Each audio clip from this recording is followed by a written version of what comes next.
Hey guys, welcome to Pittsburgh. This is Anthony, and you're joining us for the Entrepre-Doers morning show. Glad everyone is here.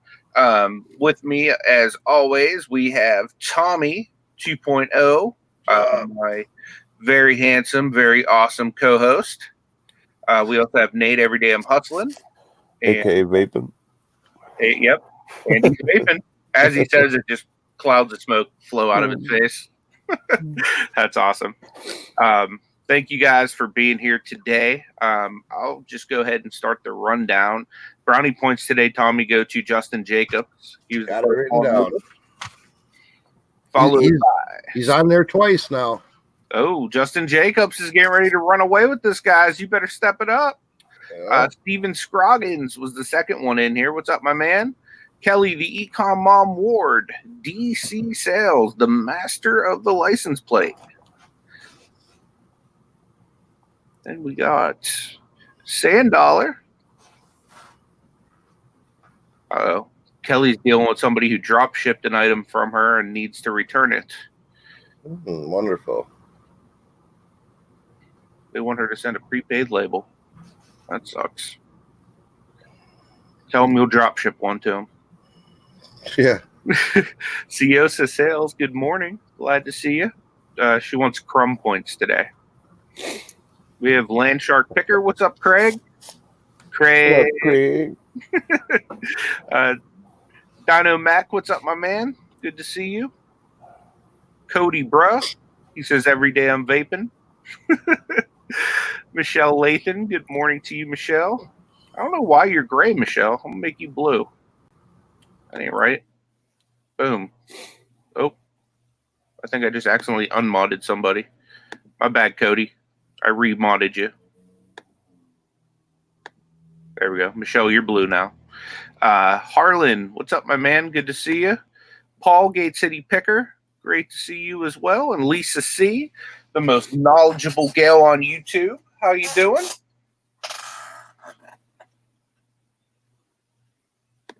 Yep, morning means it's time to work. Absolutely. Well, good morning, everybody. You guys want to say anything? Good morning, everybody. Good morning. Hope everyone's having a fantastic day. Welcome in. Welcome in. Good morning to Tracy, uniquely me. She'll be on the show tomorrow with Tommy Bernard. Should be really excited about that one. Yep. Evening show, invading the morning show. It's going to be great. Yeah, we got our AMs and PMs screwed up. Yep. It's going to be good stuff. Harlan, even though we won last night, Pittsburgh won last night, I don't even want to talk about that game. Tommy said we almost lost. Right. That was a terrible game last night. Bud. I'm excited to have you guys on tomorrow. It's going to be fun. Sure. Absolutely, Tracy. You can feel free to do it from the bath. Me and Tommy will show up in banana hammocks. Right? If Tracy's going to come on the show from the bath, I'm marketing the heck out of that show. We'll start with like a we'll have Nate put together like a Baywatch montage of like all of us. Yeah. The only thing you'll see is instead of watching, the girls running or whatever, you see my beard just. Yeah, it'll just be blowing in the wind. That'll be awesome. Vape just going everywhere.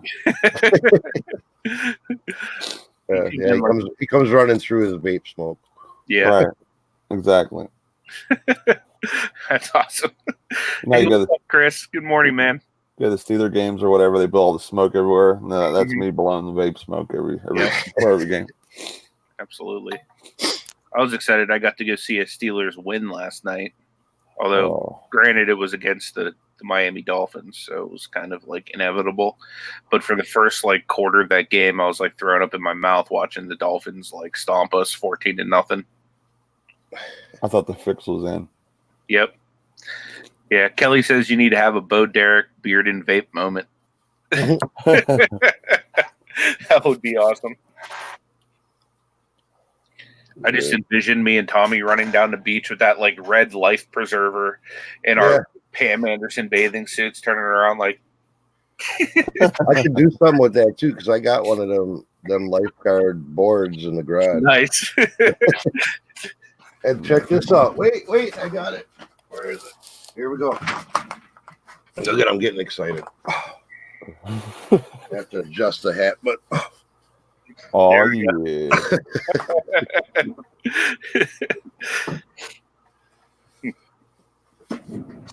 yeah. Yeah. So, hey, if there's money involved, I think we should set this up, Tommy. All right. What do you think? There we go. Let's do it. We're gonna have to do good production, which means we have to go to an actual beach. So we're gonna have to take a trip down to Florida. We got a business right off there. Yep. Because we got to film a clip, a 30-second clip. Yeah, for sure. DC Cell says we could just do a slow-mo shot of the parking lot at Goodwill. The wind blowing. That'd be funny. Lisa says this is putting all kinds of wrong pictures in my head. She's probably thinking twice about coming to meet me and Ashley in Florida now.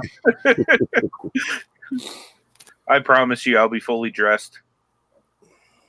Mud wrestling, there you go. Fully dressed in clear shrink wrap.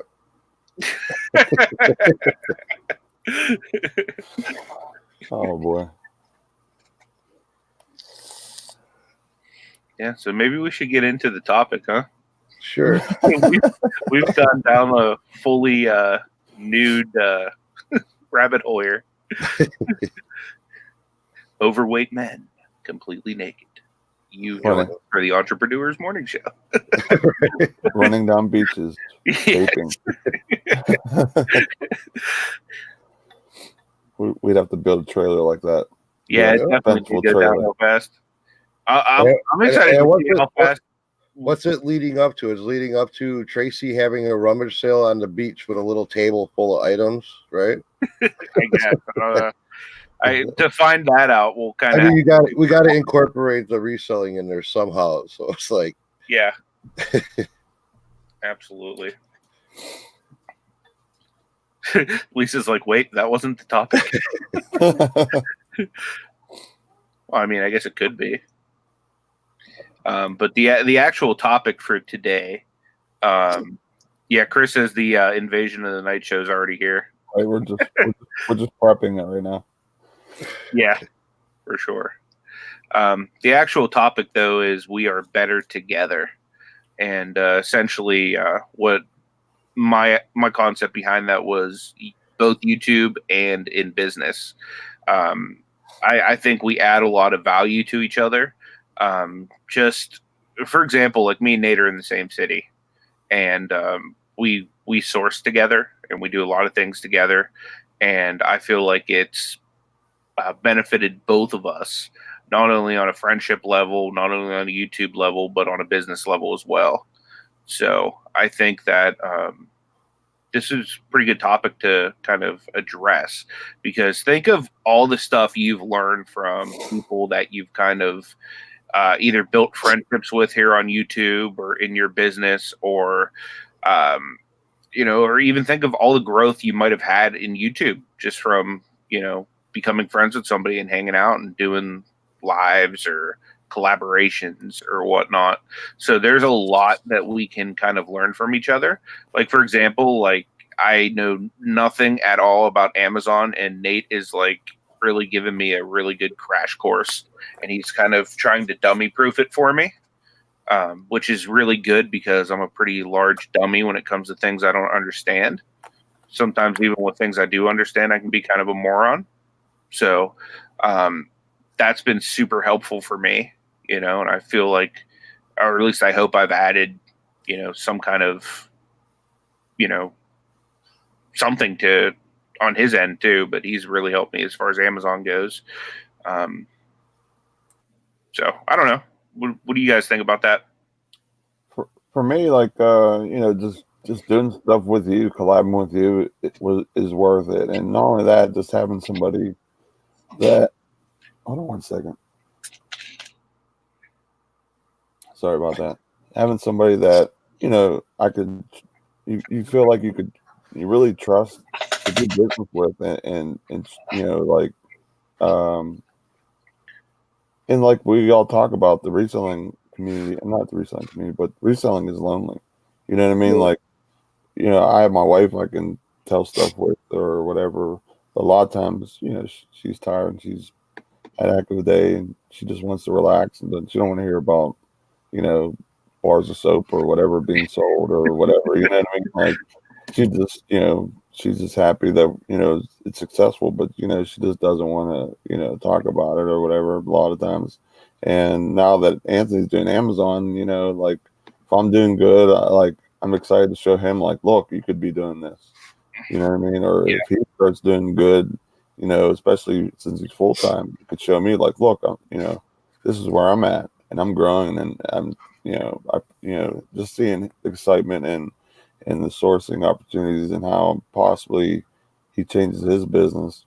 Mm-hmm. It's going to show me, if I went full time, what I would be doing. Basically, it gives me a good idea of my success. And I mean, we are from the same area, so the sourcing opportunities will be similar. You know what I mean? He wouldn't come out maybe as far out to me, but, you know, basically it's the same type of stuff. So, I mean, just doing like storage lockers, and I mean, there's tons of stuff that we could do, especially for YouTube collabs and stuff, just for video content. I mean, possibilities are endless.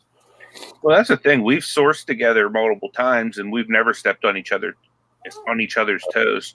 Like, for example, even with Amazon sourcing, we just basically split stuff. Like, there was an end cap of stuff that either one of us would have bought the entire end cap, but, you know, being that, you know, we're friends and we're both trying to help each other, we just split the end cap down the middle.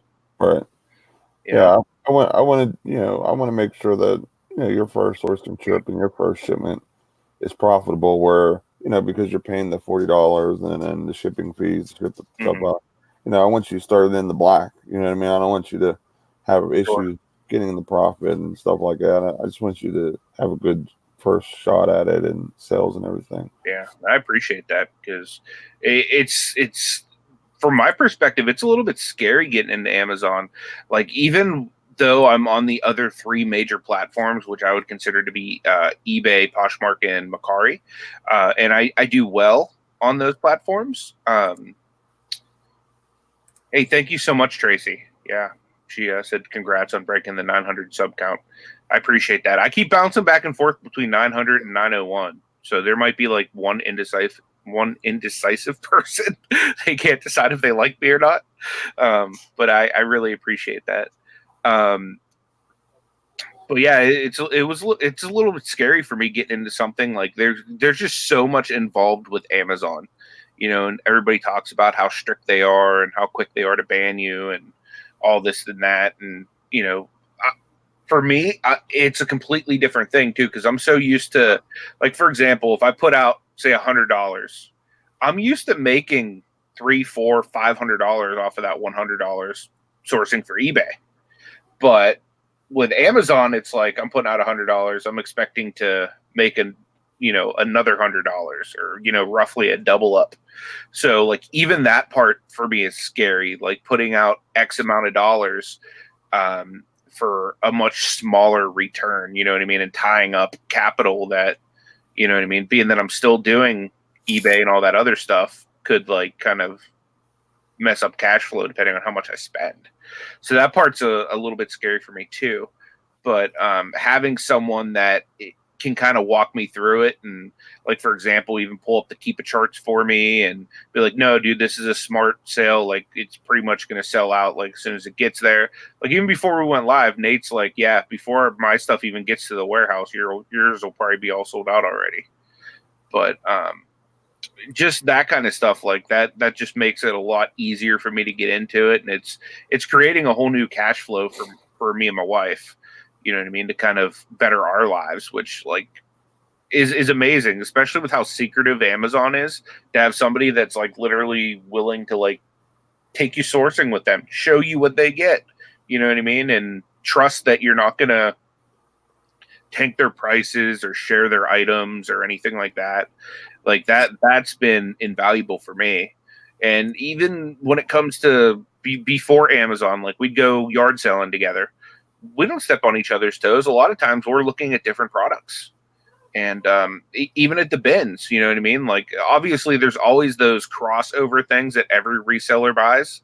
But for the most part, like, I think that there's so many different sourcing techniques per person, so many different things that you really know a whole lot about, that there's more than enough to go around, because I've gone sourcing with a lot of local guys, and I've never had an issue where it was like, dang, they're getting all the good stuff and I'm not getting any, or I'm getting all the good stuff and they're not getting any. You know what I mean? It's just I feel like there's more benefits to these type of friendships than there are negatives. And I know a lot of people will probably agree with that. You know, I mean, even if you look at YouTube, you know what I mean? It almost seems like there's like, yeah, we have one big community, but then you have like smaller cliques of people that are really good friends, and they kind of give each other tips and they kind of work well together and stuff like that. I think that that's beneficial. I think that if you can find some people that you click really well with, and you know, you guys are willing to, you know, help each other grow on YouTube, and you're willing to help each other's business grow.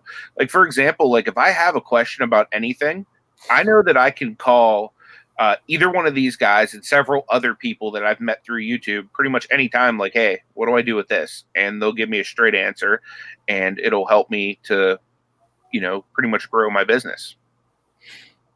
So. For sure. Yeah, I mean, you know, like we're talking about, Tommy might come to Pittsburgh or whatever. Like, that would be awesome.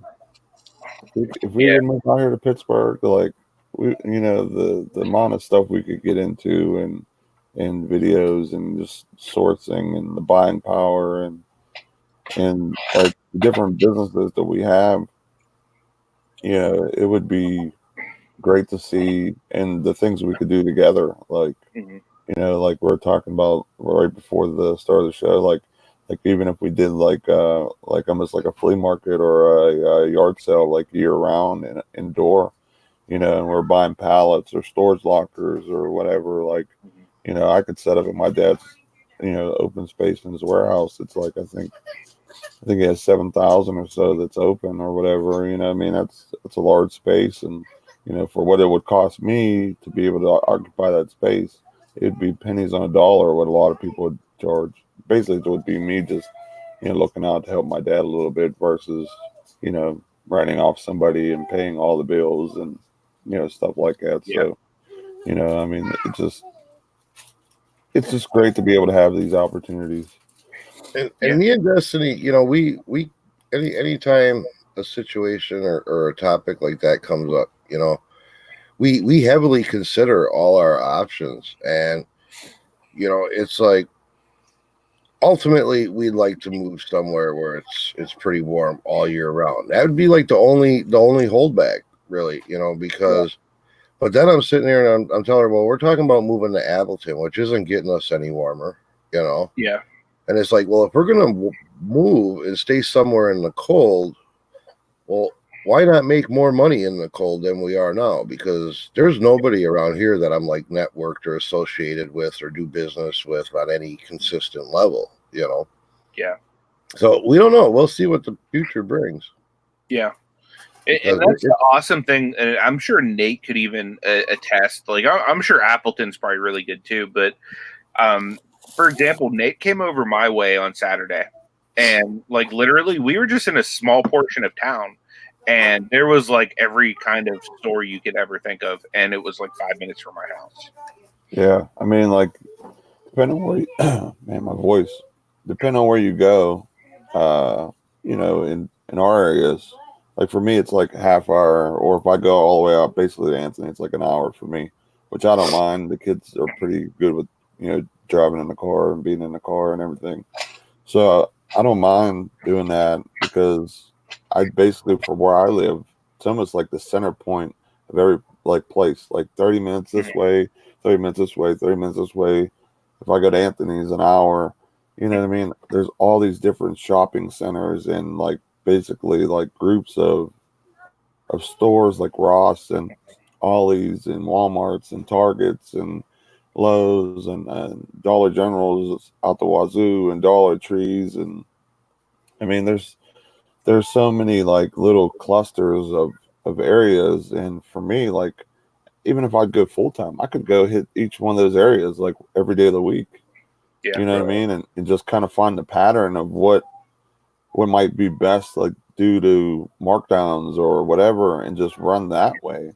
I mean, if that dries up like really bad, I could just go an hour farther. You know what I mean? So see that's how Appleton is. You have your main city of Appleton, then you have like your burbs that are around it.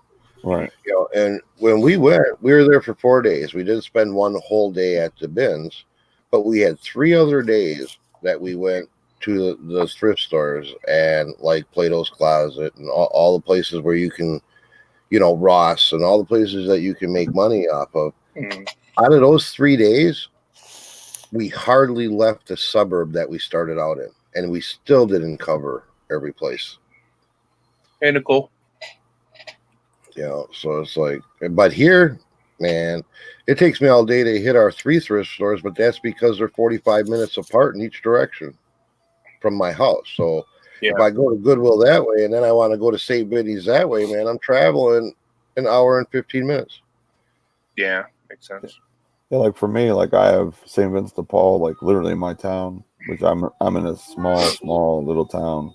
And then basically 5 minutes from me is like the Walmarts and Goodwill, and there's a nice little cluster of stores there.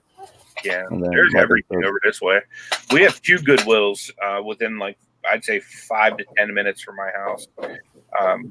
I mean, they're not the best. I mean, you'll see them in a lot of my videos because I try to hit each one once a week, if not like one a week and then one the other week to kind of let them restock a little bit. But the bins is still my favorite as far as like any kind of thrifting. And the closest bins to me is a half hour away. It's probably like the midway point between me and Nate, actually. But we, even in Pittsburgh, we have like 3 or 4 different bins just in the city. Yeah, like he's closer to like basically Pittsburgh, like in Pittsburgh. So that part of it is where, you know, more of the Goodwills and stuff, because there's just so many people in that area or whatever. And the stores are a little bit bigger too. Like that Target we went to in Homerville. Yeah. Wow, that was huge. That was the biggest Target I've been in. I mean, the other ones are, you know, good size or whatever, but that was like a super, you know, basically like a super Target or whatever you want to call it. Yeah. Did you get to check the other Walmart too over in Natrona? That one's really good too. Yeah, I've been. We'll actually hold stuff for you, and the manager, like literally, I've talked to him several times. He'll tell you when he's marking stuff down, where he's going to put it, kind of just like that manager did over in the electronics department for us the other. Like they're super cool over in that area. Like they'll tell you because they just want the crap gone. Dude, that's awesome. Like if I like just knowing that that one manager was so cool, and now you're telling me the other one is too. Mm-hmm. Like I'll hit those two, you know, especially after Christmas, more than any others, because I'll go in there and I'll basically pull up like carts full of stuff and be like, hey, you know, I'm here to buy bulk again. Can you help me out?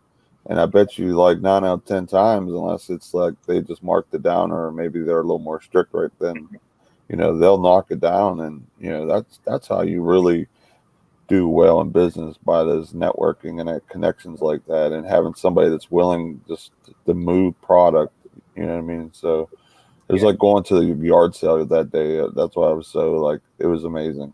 I'm just happy that, you know, I got to share that experience with Anthony, and you know, that happened.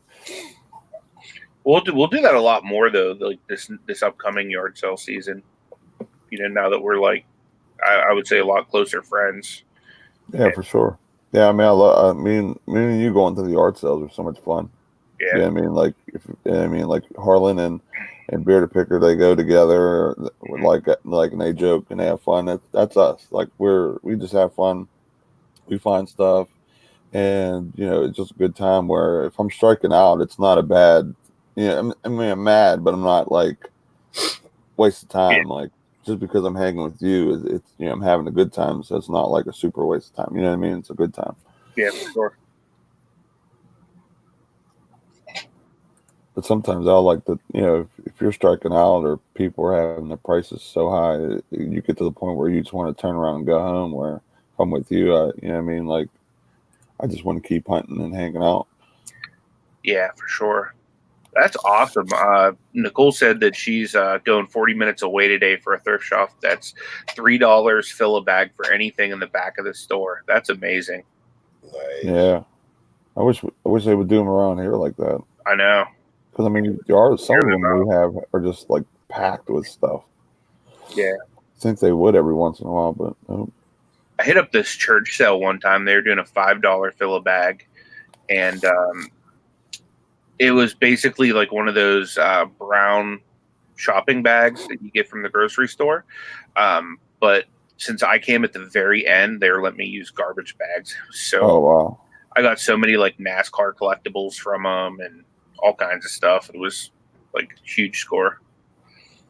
Yeah, I think that's something I need to try and incorporate more and get to know some of these church sales and stuff, because that seems like, people that either donate or whatever, so they're just looking to help make some money for the church, and they're not pricing things so high that, they just want to move it and get more stuff in the floor. So, I see a lot of people getting some awesome deals. That's something I'm gonna have to look into. They have two different types of church sales. One, it's like the church will open it up for people in the congregation to come and sell their own things, kind of flea market style. That kind's not as good. It can be, though, just if people just want to get rid of crap. But the other kind that I really like is when people just donate stuff to the church, and then they have volunteers kind of just there running it, basically collecting the money and all that stuff for the church. Right. And those ones, there's nobody invested in anything. They're just trying to get rid of stuff and make the money for the church. And those ones are great. Those ones are the ones you'll typically find the fill a bag sales at. It's normally like if they have multiple days, it'll be the second day, or it'll be like the last couple hours of whatever day they're doing it. And those, you can make a lot of money going to those.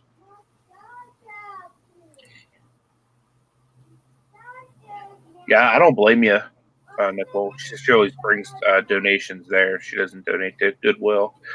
Over in my area, if I can't donate it to like a church or some kind of, Salvation Army or something like that, like I'm kind of almost forced to go to Goodwill. But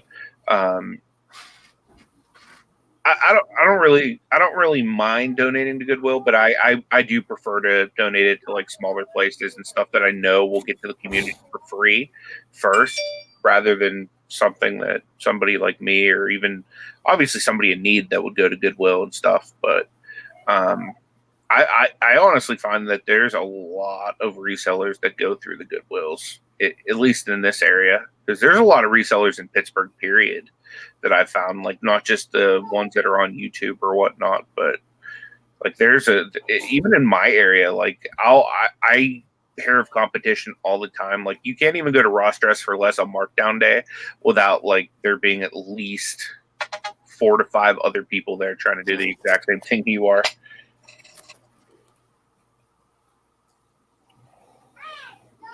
Oh, I just thought about that now. You were telling me about the Ross markdown or whatever. I should have went yesterday. Yeah. I gotta start getting that in my repertoire. Yeah. I need to start doing it a little more often. I didn't do it yesterday because I did that Amazon order. And then by the time I was done with that, we had to go pick up Ashley's sister from work. And then after that, we had to go get the tickets for the Steeler game, and we kind of went to eat and went to the game. It took me like 3 hours to pack that shipment, dude. I didn't get done till like around 3 o'clock in the afternoon. Yeah, I mean, it's your first shipment. You probably pack the heck out of it, where it's like an eBay order almost. You know what I mean? Yeah. So I'm sure. I used like almost all of my bubble wrap, trying to just wrap everything up. I even poly bagged almost everything just so the sticker wouldn't touch the actual product. Yeah. Well, once you get your other stickers, you won't have to do as much. Mm-hmm. Hey, Kathy, how you doing? How you doing? How you doing?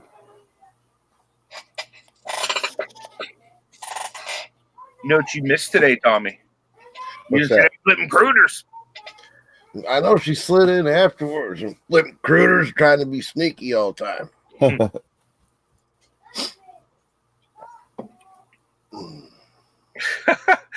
Glock 30 fan says tickets for a Steeler game. Were you out of toilet paper? I mean, no. This season though, I mean, essentially it's been that way. This season we have no Big Ben, so that hurts really bad. Yeah, this is basically like a year to prep for when Big Ben retires or whatever, and we're on the search for a next quarterback, or if we're going to ride out with Rudolph. Yeah, we actually had like really great tickets. Like we were in, we weren't in like a luxury box, but we were like in the box seats, if that makes sense. Like, where you have to like actually have them scan your ticket to like get into like the glass encase place, and it had like basically fancier like concessions and all that stuff. And like if you wanted to, you can come sit inside and like watch it on the TV. And so like a group, or it's almost like a box seats, I guess. Well, yeah, they were box seats. They weren't like the luxury boxes, though. You know what I mean? Like it was like a step down from that, because you could actually go outside and sit. Your seat was outside, but they had like parts where you can go inside, and they had like nicer like seats you could sit on and stuff like that. I really only went in there whenever like Ash had to pee or something. I'd walk out with her and sit in the nice seats, and then we'd go back out to our seats. But yeah, they even had like, at least from what I saw, fancier foods and stuff in there too. So what was the face value on those tickets you had? I think $225 a piece. Holy smokes! Yeah, but the my friend who gave them to me, he got them from a I guess a charity auction he went to. So yeah, and then it even came with parking at the new parking garage. It's literally like right next to the stadium. Oh, that's awesome. Yeah, so like it was a really, really nice night out for us. We enjoyed it, man. Minus the first quarter, that is, where I wanted to throw up in my mouth. Yeah. But then again, that's just because the Dolphins were beating us.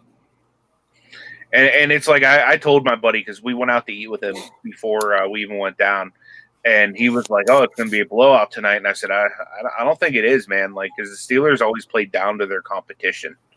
You know what I mean? It's like the scrub teams are the ones that always come in and like do like an upset loss with us. So after the first quarter, we're down 14-0. I'm like literally there, like wanting to like vomit on myself. And Ash is like, "Oh my God, I thought you said this team sucked." I was like, "They do." It seems like, to me, like when we're home, we do very well, and then when we go away playing the scrub teams, a lot of times, we'll have the issue, especially on the West Coast. So for us to win in San Diego like we did the week or 2 weeks before, I was pretty impressed, because that was always a weakness that we had. So I was like, oh well, maybe Tomlin, righted the ship. He that was the part of the problem, was some of the people in the locker room or whatever, and not really take it serious. And then they started the first quarter like that last night, and I'm like, wait a second, that there's all that out the window. Yeah. Steelers won, Kathy. They 27 to, was it 27-14? Yeah. Yeah, the Dolphins didn't score again after that first quarter where they were up 14-0. Kathy should know, since she's in PA. She should see the expressions on she's on the other side, though, I think. Oh yeah, maybe she's more in the Philly area. She's not from PA either. She was born in California, lived somewhere else southern, because she likes Alabama. I know that, but I meant, like, to me, like, if the Steelers lose, you basically could go outside and know they lost, because people would just be that. Oh yeah, absolutely, absolutely. Glock 30 fan says he's from Cleveland, so that's why he toilet paper comment. That makes sense, dude. I mean, we have basically been beating on you guys for the last my lifetime. When did the Steelers become a team? Oh yeah, right around then. Well, I mean, technically the Browns were good, very dominant pre-Super Bowl era. Yeah, they were. Like Jim Brown years, like yeah, the Browns were super dominant then. And they had some pretty good years during the Testaverde time frame too. But so for the most part, after Jim Brown left, the Browns were no longer any good, basically. They're brown. They turned brownless. Yep. You two caught that touchdown like right in front of us, Cody. We were in like the corner of the end zone, like that's kind of where our seats were. So it was really cool watching that. We were like right there for the Deontay Johnson touchdown too. But yeah, I'm a huge Cavs fan, Glock 30 fan, so I do like Cleveland sports too. If that makes any sense. How's the printing business going there, Tommy? Making some improvements? Yeah, the printing stuff is going good. The Amazon stuff's not so much. I'm still having issues with them. Did getting the approval? Did your bank people send you that like kind of like? Yep. They actually just printed me out a regular bank statement in advance. It's got everything on it: their letterhead, their logo, my information, transactions, and I don't know. I got they went through. They said that it didn't. I don't even know. I'd have to bring it up here. But that same statement you get that you need to read, there's a problem with validating the paperwork or something. So I actually sent an email to their thing, telling them I keep uploading this stuff. I'm doing the different statements. What exactly are you looking for? What's going to get me where I need to be? And they just sent me back some generic computer automated, what looks like to me, that just refers me to a help section that doesn't tell me anything different. I'll have to give you a number that I have or whatever. I'll find. I have it somewhere, and I'll send it to you. See, this way you talk to a human that will help you. Yeah, that would be wonderful because you can tell this is a very generic email. Yeah, I couldn't get through to any humans either. It was rough status. For sure. Yeah, I don't know what it is. Like I had issues with it. I did what Anthony did. I took a photo of my stuff, and that didn't work. So I had to scan it. Take a photo and submit it. You know what I mean? That's that's why I did exactly what like what you did. And I took a photo, sent it, and then they had issues with my ID, which I'm like, how is this bad? Like, and that's what they're telling me. They're telling me my ID and my bank statement fails. Yeah, they were trying to tell me my ID was expired, and it's like, yeah, it's clearly not.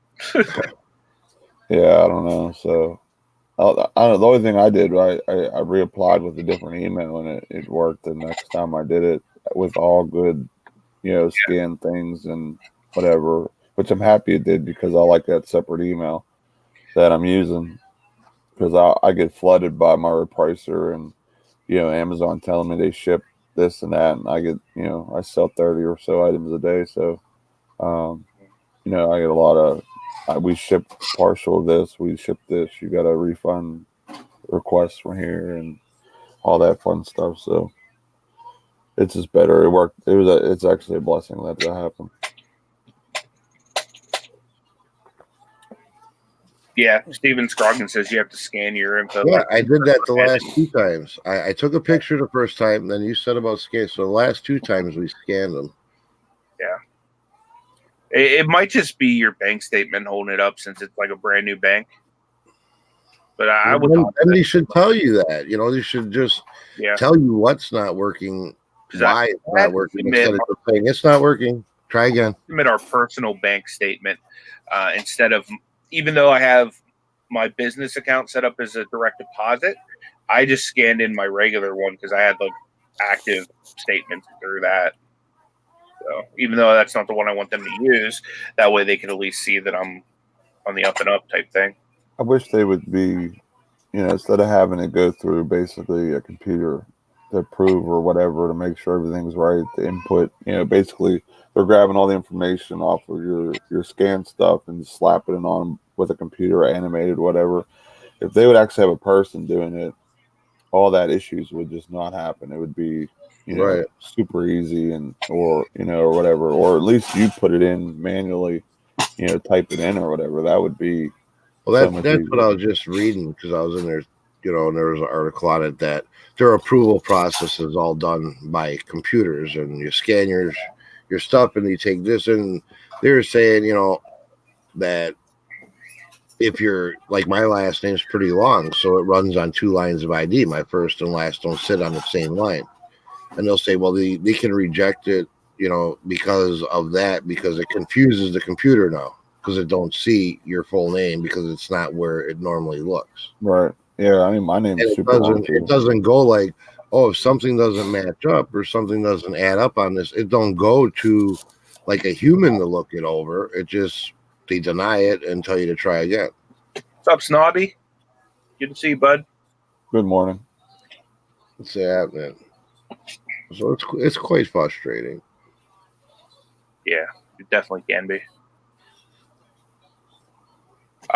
Eric Bischoff said you can just go on the app and request a call. Oh, okay. Let's try that.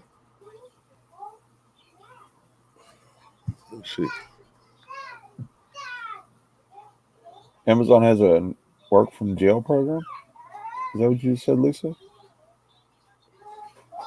That's pretty crazy. I never heard of that. Is that a real thing? That's pretty cool if it is.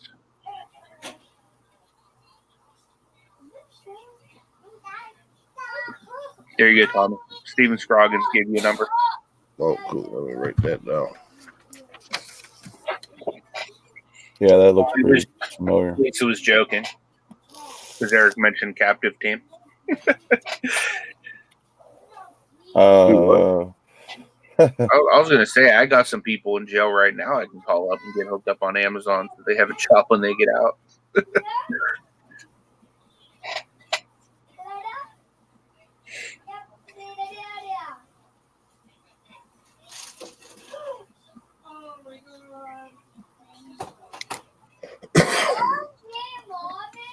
It's awesome that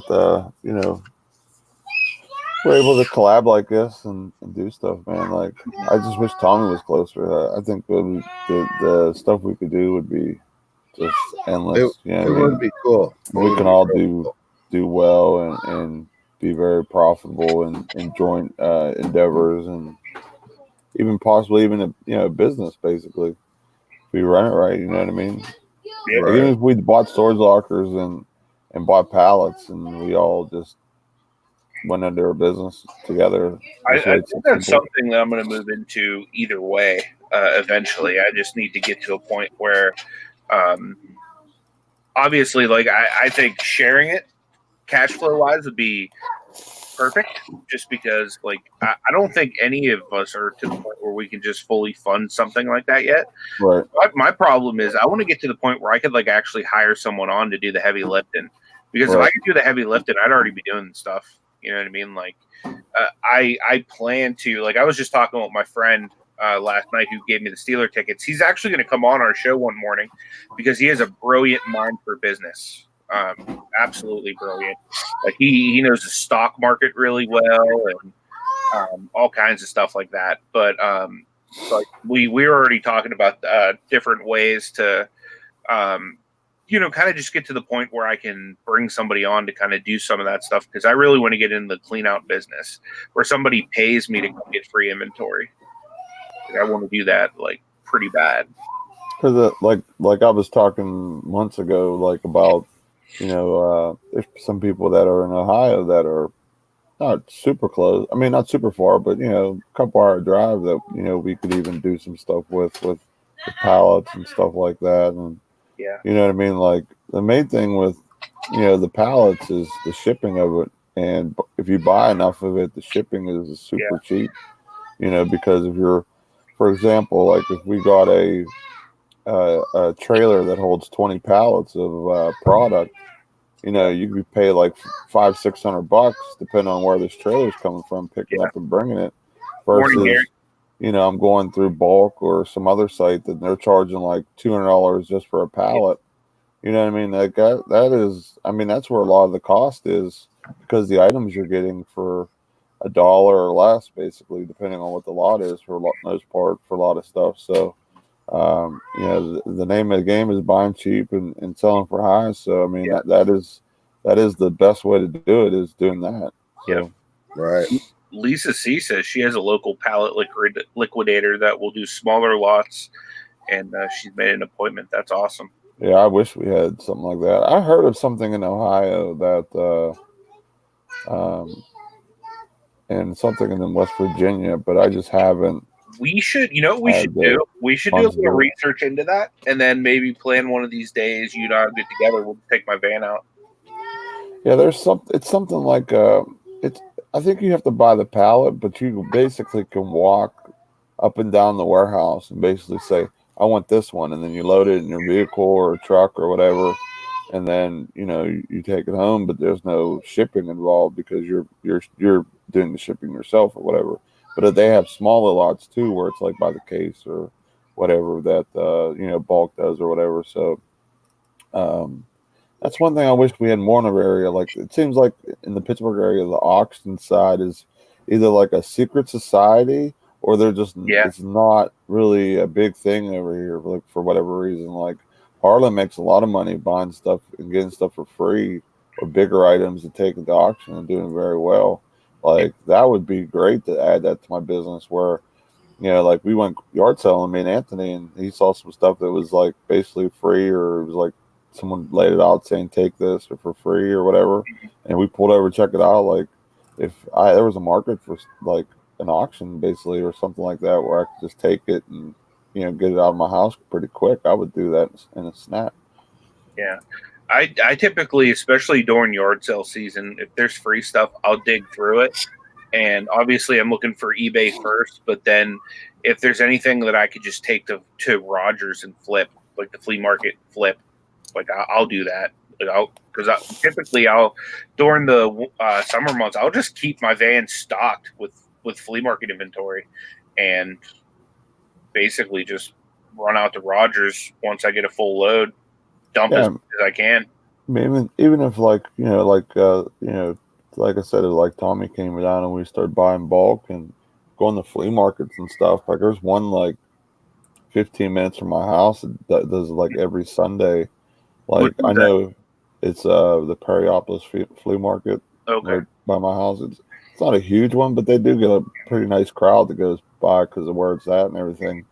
But I know if we would have brought in like inventory, like liquidation stuff, a lot of it's like vendors that buy the same item, like the purses, and they make food like pepperoni rolls, and then there's some guys that just have like like the really low end, like it'll be like basically bin fine stuff that's not very expensive, that type of stuff. So if we would come in with quality merchandise like that, I think that would even be a good spot too, where and that would help funnel some traffic to, if we did like the warehouse type deal too.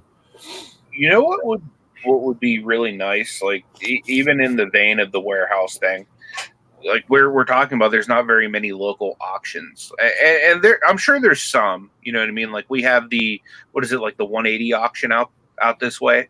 I mean, it's nothing like big or nothing like that, but I mean, there are a few, but like, what if we like eventually just started one? We could. I mean, we would just need an auctioneer, basically, or Wes to get a license. I don't know what that entails, basically, but I mean, it's definitely something to think about and we'll just FaceTime in Derek. No. Live from Rhode Island, NASCAR man, 33:45. Yeah, but that I mean, that'd be something to think about. You know what I mean? Like, because if there's not really a market, I mean, I know both of us have seen the number of resellers that there are in the area. Like, if we could market that correctly, I think that we'd, be able to make some money on that. Because there was one, because I was talking to a person, like, I think it was like in the middle of yard sale season, and I was asking about it because he says he goes to auctions, and I'm like, where is this auction at?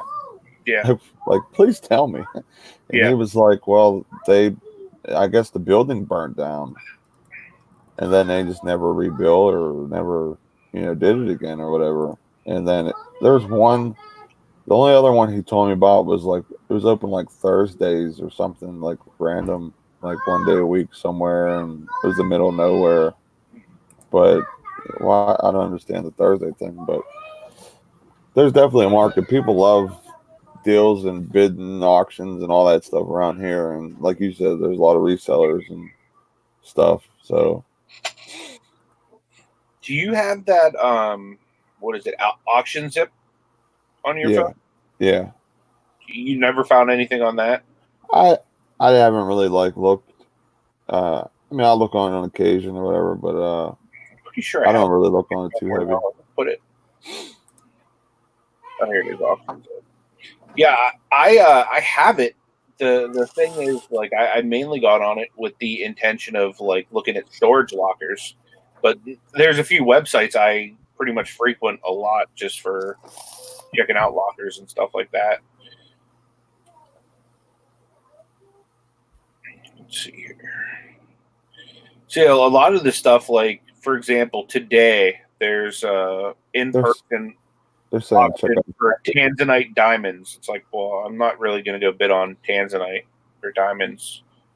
I mean, I could, but I don't know enough about it to make money. You know what I mean? That'd probably be like a hip flip and mama type thing. Then there's something about modern design and arts. Not really going to go bid on that because I don't know enough about it. You know what I mean? But there's like, well, here's one on coins, but again, I don't know enough about that either. But there's not really anything like come by bulk. You know what I mean? Like retail auctions. You know what I mean? Like there's like never nothing like that on there. Like here's one for firearms and sporting goods. That's probably the closest thing to something I would probably consider. But you know what? There is an estate and collection auction tonight. Where the heck is this at? Oh, that's in Portland, Oregon. See, so it's not even giving me like stuff that's near me. Tommy got better chance of going to auction than us. Yeah, might need to send that tons of auctions. We have like tons of auctions around here. Mm-hmm. There is 2 liquidators that are within 2.5 hours where you can go buy pallets and pick them up yourself. Yeah, well, see, for that length, like we can just go to Ohio or West Virginia and pick them up. So that's not that big of a deal.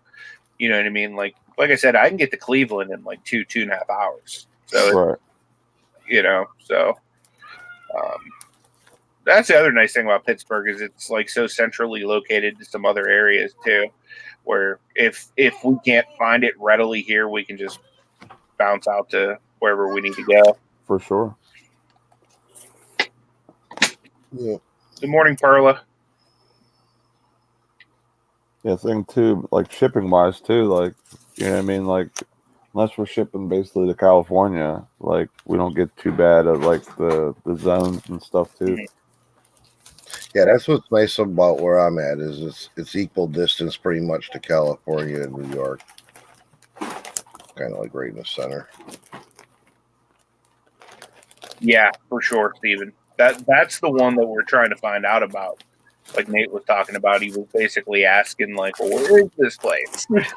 Yeah, it's like I was talking to the guy. I'm like, you know, like, because he was saying he goes to auction bases all the time, and I was like, is it some kind of hush hush secret society? I'm like, please let me know about it, because if we're that good, that means the competition is not wanting to tell nobody because they're getting great deals and stuff. So.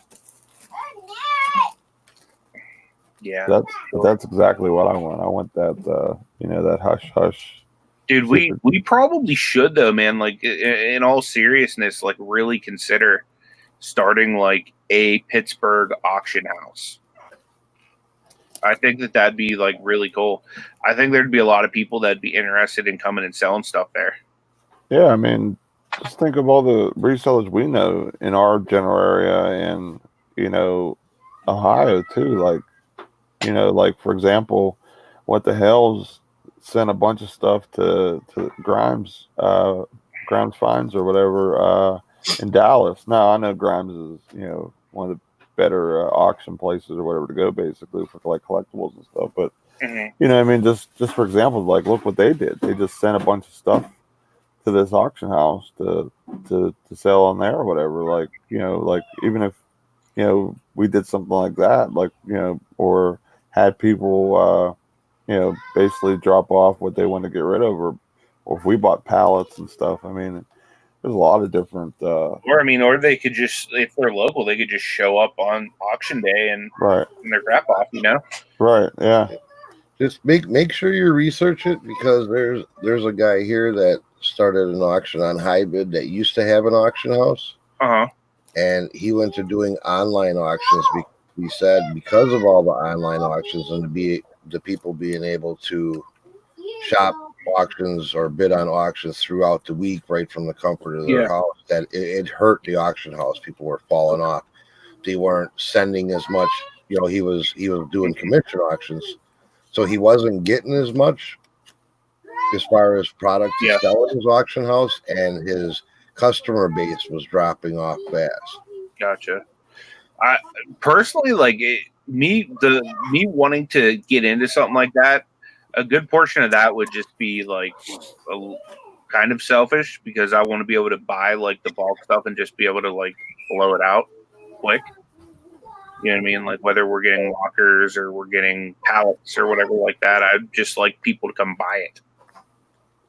right. Like even if we did like the auction part like once a month, or it was like a big draw, like event, like at the beginning of the month or whatever. You know what I mean? Like I think that would do well. And yeah, I think on items too, like especially bigger items, you know, shipping is gonna kill the price of it, because, you know, a lot of those, you know, they'll make you pay for shipping on top of what you bid on it, you know. So Who's playing with tape? Who's playing with tape? it was me. I'm sorry. Did you see Gary's thing there? Pittsburgh Everyday Auctions. Right. There you go. That we already got a name. See.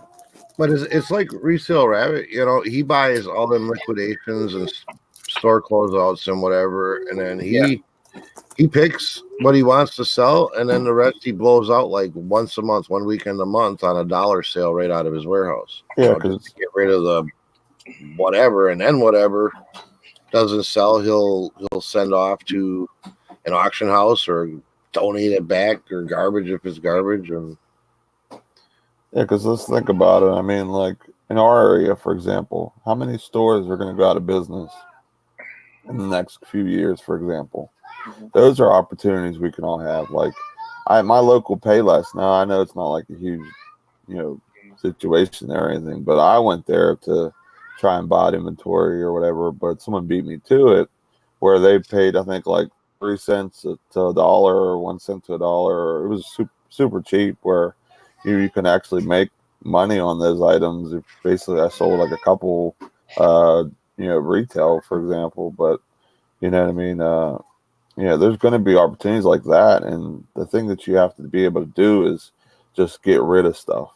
Like basically just take what you can get for the not, I don't want to say junk, but like the not high demand, let's just say, stuff, and you know the other stuff that we all hope to get for a great price or whatever. That's where we really make our bread and butter, and that's what's going to really make the profit or whatever. But those small sales, like Tommy's talking about, like Resale Rabbit, because I watch him, you know what I mean, and that stuff adds up. I mean, especially on stuff that you basically have no value on because you paid 5 cents or whatever. I mean, he pays so little on stuff because he does those, you know, 97% buyouts of businesses and stuff. And, you know, we talk about all the stores in our areas and stuff, man. There's opportunities that we could do for that too, you know. Well, once he cherry picks what he's going to sell and get his good money on, I mean, that stuff's already paid for. So the stuff he's blowing out for $1 is, you know, that he's not going to lose anything on that because he's made his money already. Right. Like basically, like for the most part, the dollar items are paying for everything, and you know everything else is like you said, like the gravy on top, basically, and that's going to be good money because those are really good items. Right. But you gotta have the finances and the space to do something like that. Right. That's always been my, like, especially with doing Amazon now. You know what I mean? Like Anthony got a little taste of it. Like, you know, like he said, like if you're spending $200, $300, $400 or whatever, you're only going to make basically that back. Well, or depending on how you source, because some people go for 50%. Mine is like the 100% double up, and then if it tanks a little bit, that's fine because I have room for it to tank. But you know what I mean? You're not making that big ROI. I mean, you're still making double up, which is good ROI, but you're not making 1,000% ROI like you might on eBay or whatever. It's a difference, a big difference. But once you see the flow of it, you know what I mean, where you're selling 20 of an item, 30 of an item, that volume is what makes you just, what they say, keep feeding the beast. You know what I mean? Like literally, you're just keeping up, trying to keep stuff in Amazon and keep cycling through product and stuff like that. So it's kind of the same way with the auction stuff. You know what I mean? Keep buying, keep buying, keep buying. And then like Resale Rabbit does, you let it all loose and great profit. Good morning to Anna Mora. Good morning to Eating with Pooh. Good morning to Steampunk Town. What's up, guys? Glad you're all with us. But yeah, it's definitely a big difference. Like on stuff that's quick sellers either way. Like for example, those video games that I posted in the Facebook group last night, that Wreckfest or whatever. It had good stats on eBay and Amazon, but with as quick as it looked like it was selling, I chose to put it on eBay just for the extra money. Because, for example, I probably would have made, I don't know, like $8 or $9 on FBA if I would have sold it there. But I made like close to $20 just listing it on eBay, and it sold almost as quick. What's up, couple of pickers? Good to see you, Rob and Lisa. Yeah, that's what makes doing the dual platform so great. What is up? There's going to be items that Anthony that you're going to source, and 1 second they'll say, "Okay, you can do it." Then they shut it down, and you have to take them back, and then you're kind of stuck with down on eBay. So, but there's also, like you said, there's times that you'll make more money on eBay versus Amazon for whatever reason. Just it's crazy sometimes. Sometimes you'll make way less on eBay on like new stuff, where Amazon, for whatever reasons, to the roof. Yeah, you know what I mean. I guess FBM would be a little bit different of a story because you're not paying that FBA rate. But yeah, that was one of those instances where I'd made more on eBay. So that's why I chose to post it all on eBay, because I originally bought the stuff for Amazon, and then I was like, yeah, you know what? I'm just gonna put it on eBay and Mercari, and those 4 games flew out. I sold one of the other games I bought already on there as well. Then I still got a few games left, but yeah, I've been doing really well on that Xbox, on those Xbox games for sure.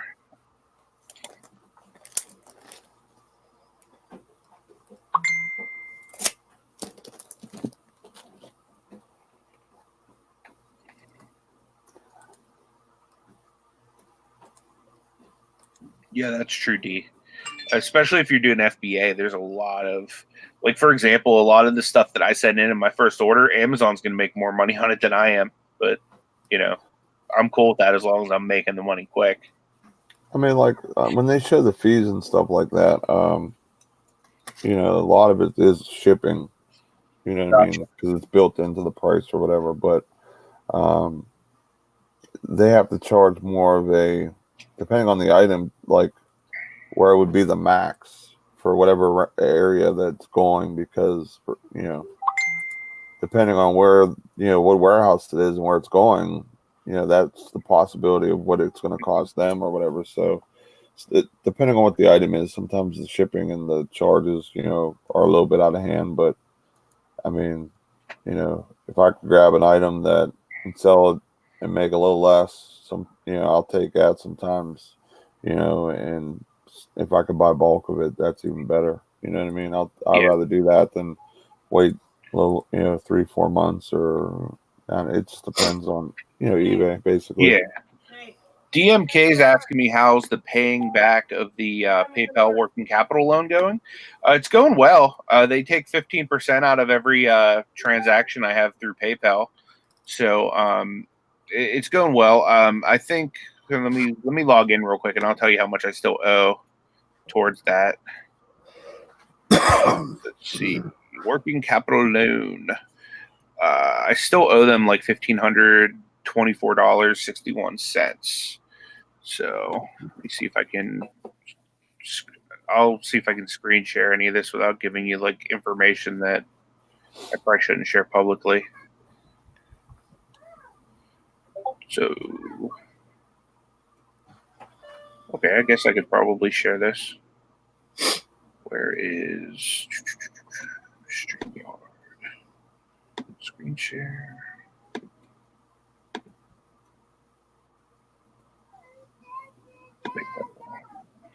Okay, so here's like the progress charts. I've paid $840.39. This is what I still owe, $1,524.61. And as you can see, like I have a couple that are pending, couple that are already completed, and as you can see, just going down the list here of what's kind of been paid back and whatnot. I do have $118 minimum due every 90 days, which it's not really a problem. Now, to get the loan, I took a $2,000 initial loan.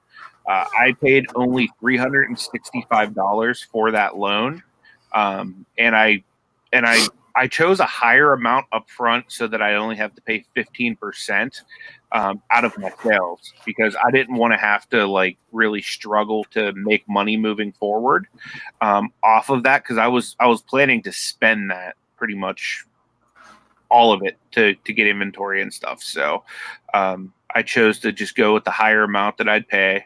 I give them 15% of everything.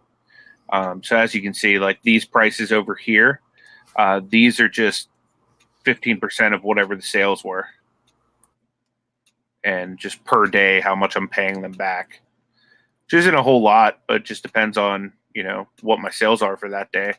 Like if you look at this, my sales must have really sucked that day because there was only one for $1.41. So that's, I guess, in a nutshell how the loan's going. But yeah, I'm glad I did it. It's definitely helped me out with inventory. Oh look, Shamrock Pixie is arrived. Now, would you do that moving forward to help maybe fund your Amazon stuff, or would that not be good enough ROI for you?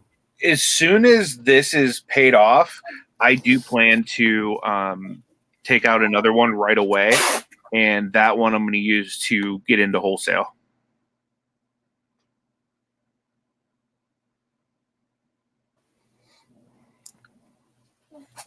Yeah, I didn't know.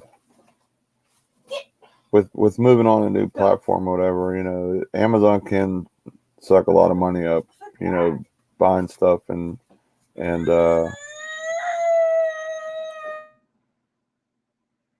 putting money in or whatever. You know what I mean? Mm-hmm. Yeah, DMK, I would recommend that for pretty much anybody. I mean, like I said, it's super easy to do. They'll literally within minutes drop whatever amount you choose into your PayPal account. Now, if you're a brand new seller, like I tried to get a loan like that when I first started my eBay store, and they wanted more of a proven sales record.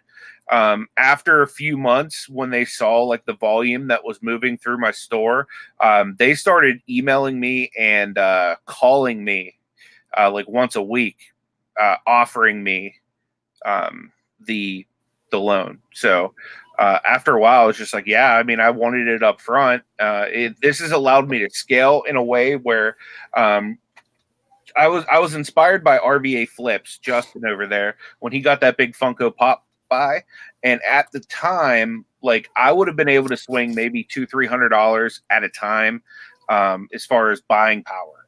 And that was not enough for me to be able to be successful at the level I want to be successful at.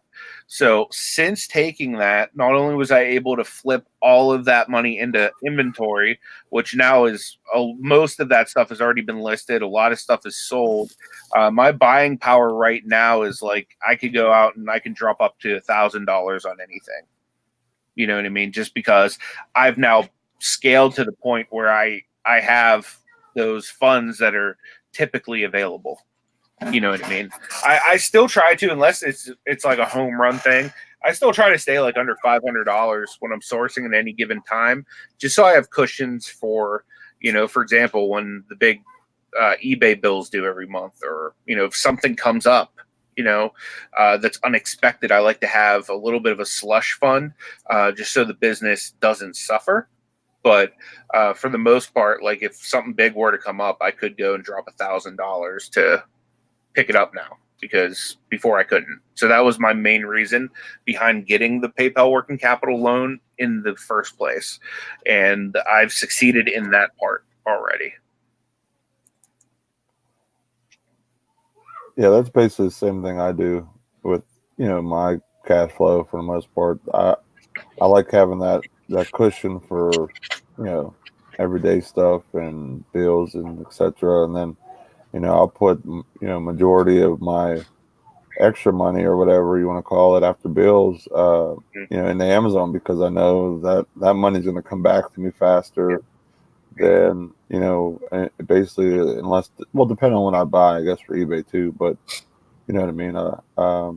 It's going to come back to me faster with a decent amount of ROI, quicker. So, especially right now with it being fourth quarter, basically I grind down to the last dollar sometimes on right before my pay hits or my Amazon deposit comes. And as soon as it hits back and it hits my account, it's basically like, well, here we go back out the source or whatever, because it's just how it is. So you just, with stuff how it's selling right now, like I can't keep up with, my cubic feet just keep going down and down and down in my Amazon inventory. So this shipment that I have to send out probably tomorrow, I'll probably pack up, hopefully. It's needed because I'm low on a lot of stuff right now.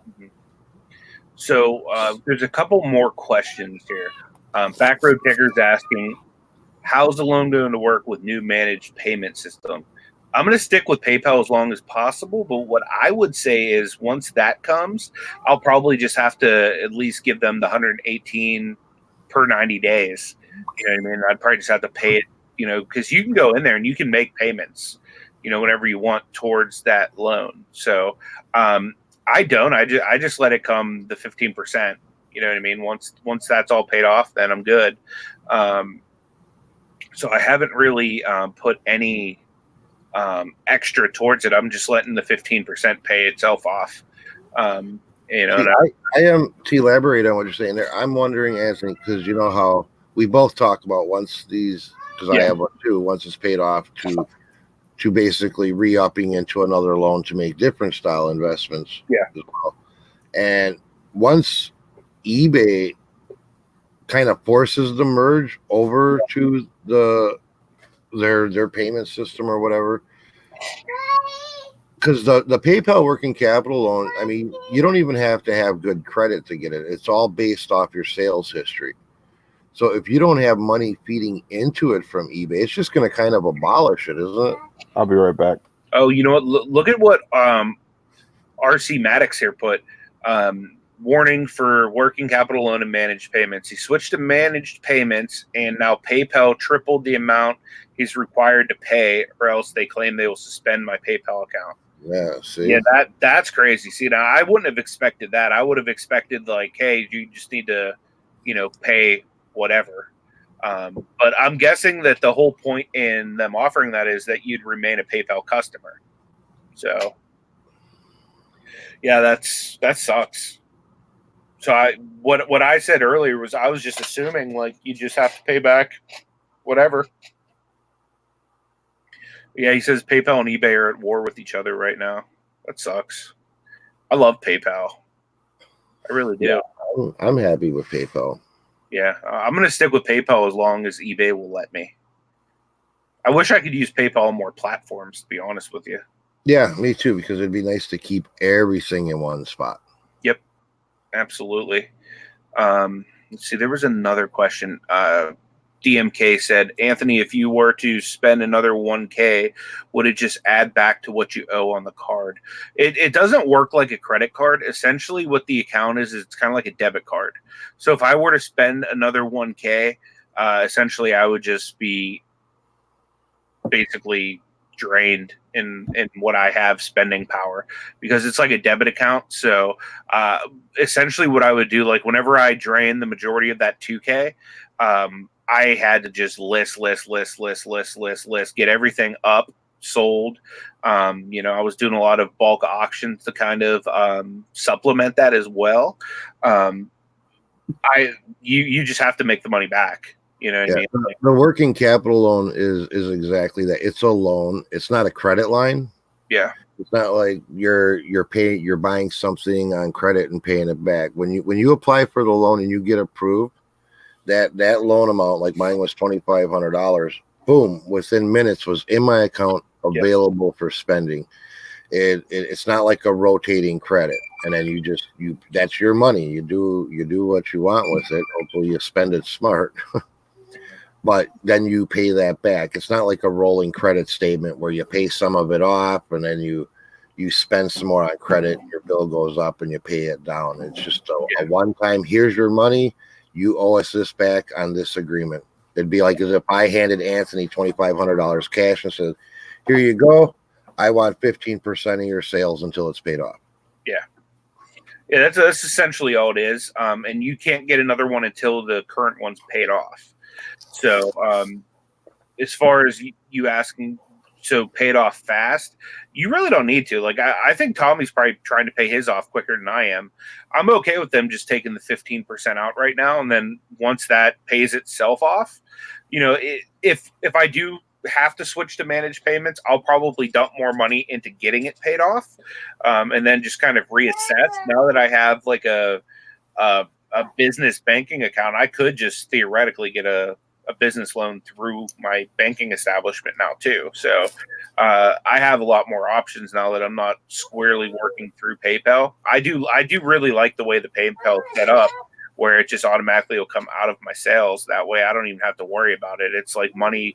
I mean, obviously it's money that I should have had, but it's like money I didn't have already. You know what I mean? That's paying it off. So I like that for that feature, I should say.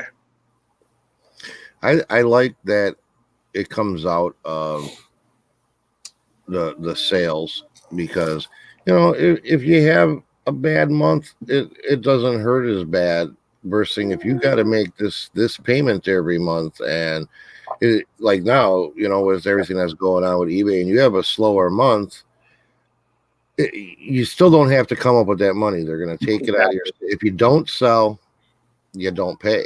I mean, you do have your minimum that you got to pay every 90 days, but you should be able to more than well. If you don't feel you can cover that minimum payment by your sales deductions, you probably shouldn't have took the loan to start with. Yeah. And really, like, taking the loan should make it possible for you to make that.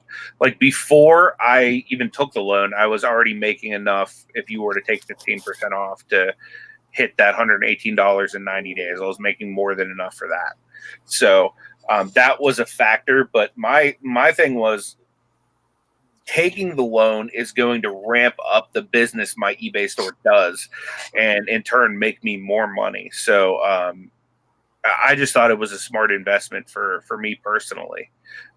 Everybody's different, but I don't really see, if you're smart about it and you use it towards your business, like, and you don't just take it and say, oh, I'm going to go on vacation. Right. Like, you got to have it work for you. It's a working capital loan. You got to have it work for you. Like Anthony did it to ramp up his eBay, maybe use some of it towards getting his Amazon fired up. And I did it, and I used it to try to create a whole new business.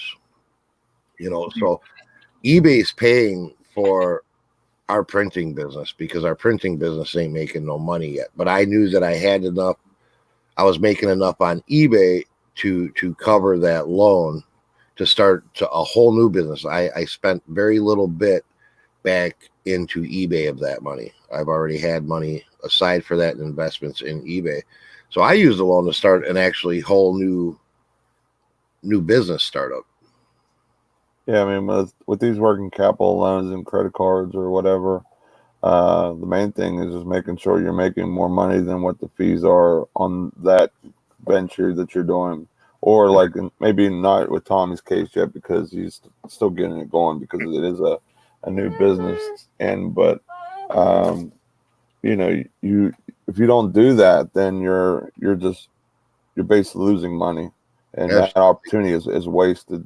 You know what I mean? Now Tommy's was an exception to that because he's setting up a new stream, which, you know, is going to make him, you know, that money. You know, it's just he's setting it up. But, you know, if you're doing it for like, say, like with Anthony with Amazon or the Amazon eBay situation, you know what I mean? Like at the end of the day, if he didn't make more than what his fees were, then it was a loss, and it wasn't a good opportunity for him to do that. So that's one thing to make sure anyone who's doing these loans and stuff, make sure that, you know, that you are profitable at the end of the day with the stuff you are buying and you are using the loan. You know what I mean? And Anthony hit the nail. Anthony hit it right on the head. You know, don't take a working capital loan because you want to go take a vacation or buy a big screen TV. You know, make the money work. Right. Back row ticker's asking, does the one-time fee get added to the total owed, or do you have to pay the fee up front? It just gets added to the total. So essentially, like I took $2,000, I'm paying back $23.65 because of the $365 one-time fee. Right. And see, where I took a $2,500 loan, I got it. I took $500 more than Anthony, but my loan fee was only $250. But I am paying back at a 30% rate instead of a 15%. Yeah. And I don't think $250 back on $2,500 is a bad interest rate. No, not at all. Not at all. I didn't mind paying if somebody said, hey, I will give you $2,000 to go make money towards your business right now. All you need to do is just give me $365 back in addition to it. I would do that all day, every day. That's why I did it. You know what I mean? And you don't even have to pay me back all at once. You just give me 15% of everything you sell. Which is very appealing because, like I say, if I'm not selling, I'm not still obligated to pay. I mean, to an extent you are, but you shouldn't have to worry about that. Like mine is, I think, $250 every 90 days or something. But I'm already well beyond that minimum payment marker, so I don't have to worry about coming up with any manual out-of-pocket payments towards it. Yeah, exactly. And that's the thing. Like, we're both in different areas as far as our business goes too. Like, I need more money coming in every week, so I was willing to pay more as a one-time fee of the loan, just so I would only have to pay them 15%. Like right now, if I was paying 30%, it would be harder for me to, you know, pay us the money we need weekly to, you know, to survive and get by. But being that I'm only doing 15%, it's a lot easier for me. Yeah. But I was also smart with it too. Like I didn't go out and just buy stuff for the sake of using the loan. You know what I mean? Like I made sure I made smart purchases with it. I bought stuff that I knew I'd get higher ROI on. I got stuff that I knew would sell quickly. All right, guys, I gotta get rolling. I'm going to work early today, so this way I can be back earlier. Do you want to give a little plug for your show tonight? Yeah, I'm going to be on Shane Rising Ground Pickers channel tonight at 9 Eastern. We're going to do a live. It'll be me, Marcy Kennedy, and Shane the Rising Ground Picker. So I'll be on there tonight. That's the whole reason I'm going in and work early today. So sorry to dip out a little early, but no problem, man. Got to go handle work. But I hope everyone has a great day and makes a lot of money. And we'll see you tomorrow.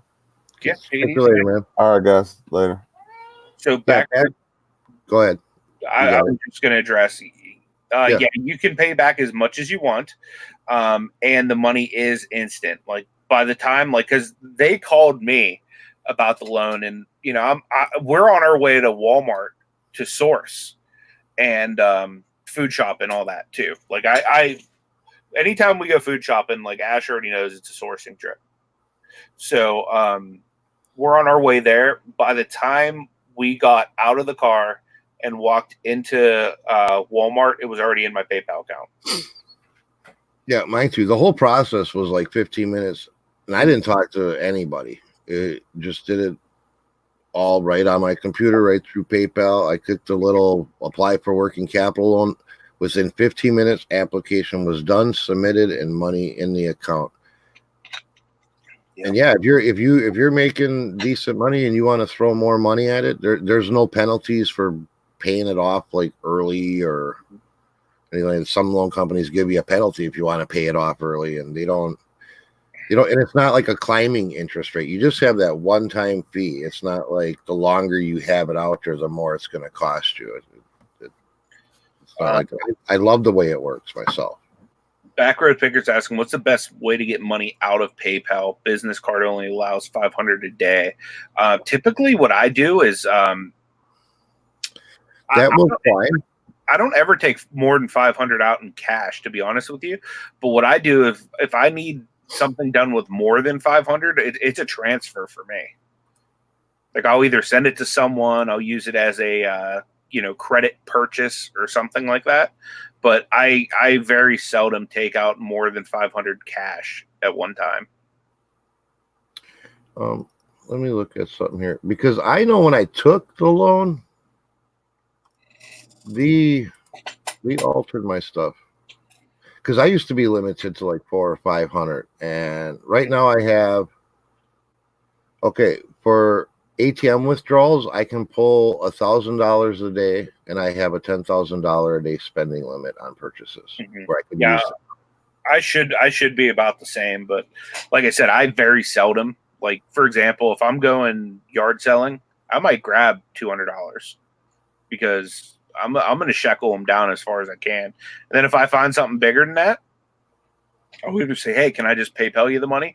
Or here's money towards it. Save it for me. I'll be right back. I'm going to run to the bank. Right. But yeah, I very seldom take more than $200 out, especially even if I'm going to like a community sale. Very seldom will I take that out, because my goal is to get your inventory as cheap as I possibly can. So I'm not going to open my wallet and be like, okay, here's like $500. I'm going to say, well, I only have like $100. Is that okay? You know what I mean? Type thing. I'll just give you everything I have in my wallet. I've done that before too. Like for example, I bought my first GoPro I bought. They wanted $100 for the GoPro with like a bunch of different accessories. It was all brand new stuff. I said, well, I have $89 in my wallet. Will that work? And I got it. And I ended up, the GoPro didn't work out. Like the sound on it sucked. So I ended up selling that for $65. And then I sold each of the accessories that came with it for anywhere between $30 and $40. And it had like 5 different accessories. So I ended up making the money back just off of like 2 accessories pretty much. But I've done that in multiple situations where, and I actually got that. I learned that tactic through Reen Bean. You know what I mean? He won't take a whole lot of money with him, and then he'll do this is what I have in my wallet. Will you take everything I have for it? And it works for me a lot of the time, where people are just like, oh, okay, well, this guy's willing to, he's working with me as much as he can. You know what I mean? And then if that doesn't work, well, I could PayPal you the rest. Typically, people are cool with that. You know what I mean? We're not in an age where it's like scary for somebody to send you money on the internet anymore. It's like people are used to it now. Unless it's an old person, then they're still probably like kind of sketched out by it. I do the 2-pocket method usually. Okay. When I go to like flea markets or rummage sales. I work with like $20 out of one pocket unless there's going to be a bigger purchase. Mm-hmm. Then I'll walk away and adjust the funds. But I always have like my show money in front of like, this is all I got, man. I try to have small bills when I go to. Yes. That's the important thing for me. Like sometimes I'll stop at several convenience stores on the way. Like say Ash is with me, we'll stop and get a coffee, and we'll go in separately. She'll get the coffee. I'll go grab a Gatorade. That way we have our drinks and we'll each break a 20. You know what I mean? Right. So like, we'll do that kind of stuff, just so we have smaller bills.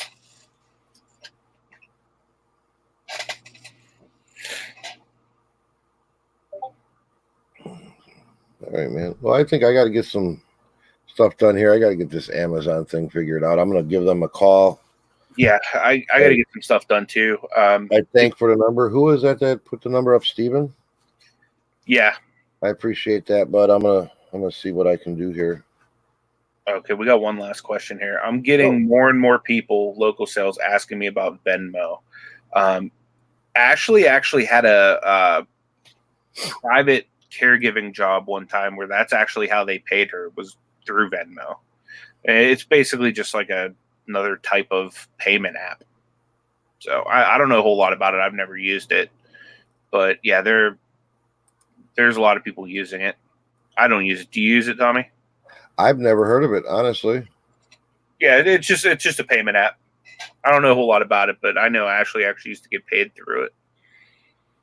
But I appreciate everybody joining us this morning. If anybody's interested, I will be having Bible study at 2 p.m. I think today I'm going to try it out on my other channel, Celender Ministries. I may change the name of that, so just like be mindful of that. But I'm going to drop a link for it. If you're not already subscribed to it, make sure you do. That way you could see, anytime I do Bible study going forward, I want to move everything ministry related over there. We passed 100 subscribers. That was the goal. So I'm going to try going live over there today for the first time. So anybody wants to join, please feel free to come over. If not, that's cool. We have resale content on this channel every day. You gonna drop a link on that? Yeah, I'm typing it in right now. So there it is, Celender Ministries. Feel free to go over there and subscribe. We'll be live on that channel at 2 p.m. Eastern time with me, Kelly Hip Flippin' Mama, and John Nevermore Antiques jumps in sometimes too. So should be fun. Oh, that's cool. Fish and Pickens says called Pickers Church. That's cool. Yeah, that wouldn't be too bad. But we'll be over there.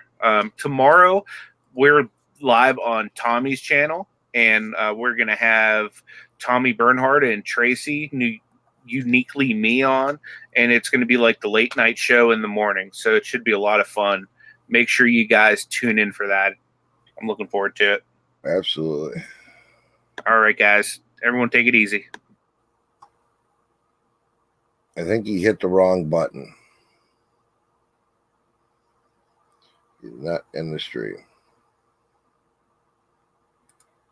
Let me message him so he can get back in here and end the stream.